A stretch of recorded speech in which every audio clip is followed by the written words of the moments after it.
Hey, good morning, everybody. Hope everybody's having a good Thursday so far.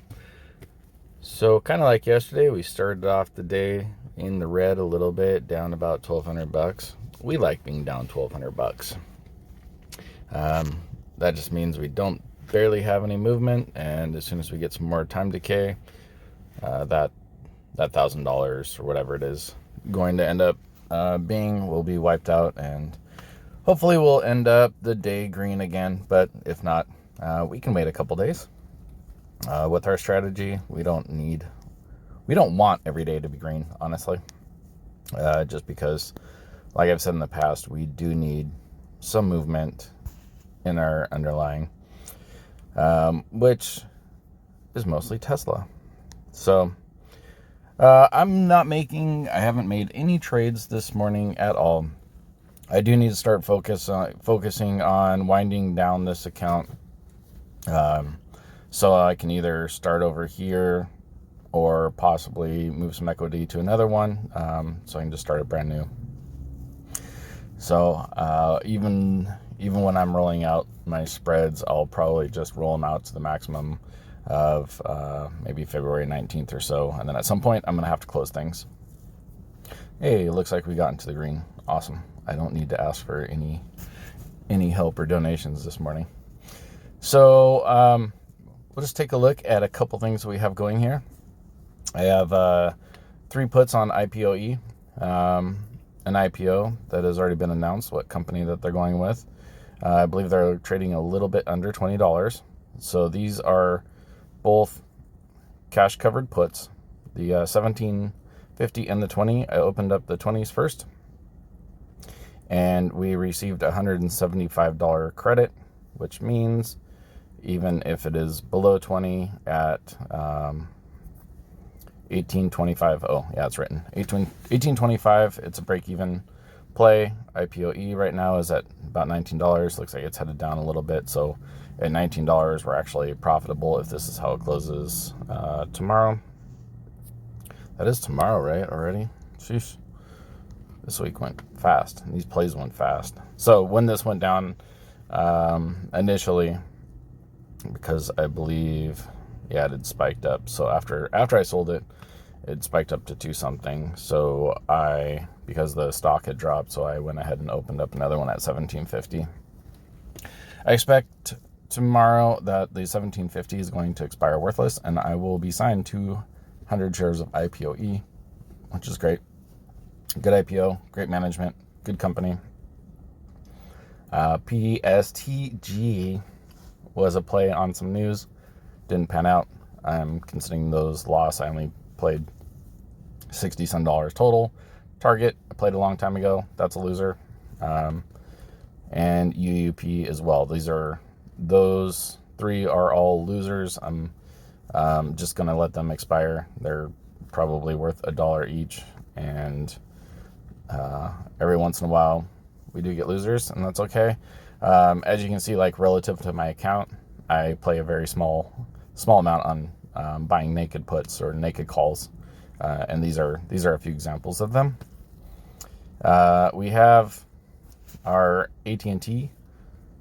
We have that one naked put that we did open up, or cash covered put that we did open up live. That was, I believe, only a $17 credit. AT&T, and I never ever will mind owning more shares, because that's essentially it's a high interest savings account to me. I'm not super up on the stock, not super down, but I do get consistent dividends. And the second one was an iron condor that I opened up on it, or 2 of them. We have our myriad of Tesla credit spreads in the account. 29 of the February 12th. Just curious what those have left. $70 a piece. Very nice. I have a few calls which they're stock secured. So those are stocks I own, and I just wanted to collect some additional premium while I own them, and they're fun. That's super far out of the money. So if I ended up selling it at $50, I'd be fine. GHIV. They haven't merged yet with United Wholesale Mortgage, so I don't expect that to rip up yet, but after the merge, it's possible. IDX was a very stupid one. I went over that before. I bought it, and it's like literally a penny stock that they were a SPAC as well. Jumia, that's a cash covered put. I think Jumia's up, $46. So that one will probably expire worthless, and I will collect my $280 instead of owning 100 shares. LXU, those are ones I accidentally bought when I meant to sell calls, and then LXU actually went up, so they do have more value than they initially did, even though I'm down on them. Kind of a strange story. I put in a price too high thinking that I was selling them, and then I ended up buying them at a higher price. MGM calls, I own MGM, selling the call, making extra money. Same thing with Open Door.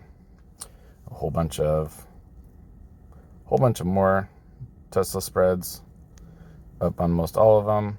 Wish, that's a covered call. I own the stock. Bunch more Tesla put spreads. And I forgot I had opened up a few in March. I'll probably end up just closing those, along with quite a few others that are way far out. I have a few leaps. I have leaps on Starbucks. I have this leap on Oxy. I cannot remember if I posted this. This is turning out to be a very good play. I bought 3 leaps. So January 2022, I paid $350 for them. They've just over doubled, and I believe I just bought those January 4th. So a week, we doubled our money on those. As you can see, Oxy is making its way up. Kind of interesting, is one of the worst performing stocks of 2020, I believe, like one of the top 10 worst. I have Dropbox leaps as well, kind of on the bottom here, some Snap leaps, and debit spreads. I don't know what I'm going to do with my Tesla debit spreads, because I have a feeling that'll be worth 10,000, or excuse me, 10,000 when we're done with those. And Dropbox, bought those a while ago. Dropbox I probably bought them here, and they did nothing but drop, of course. After I bought them, these are 35, but this expires January of 2023. So this is a play super far out in the future. It has to get up to 38.75 by expiration, but what I was looking for is a gain prior to that. So that is what we have going today. And hey, look at that, make a video, and we're up, $3,000 from when I started, or a couple grand. Oh, now 3,000. So looks like things are headed back in the right direction. If you have any questions, please let me know. Have a great day and make a lot of money.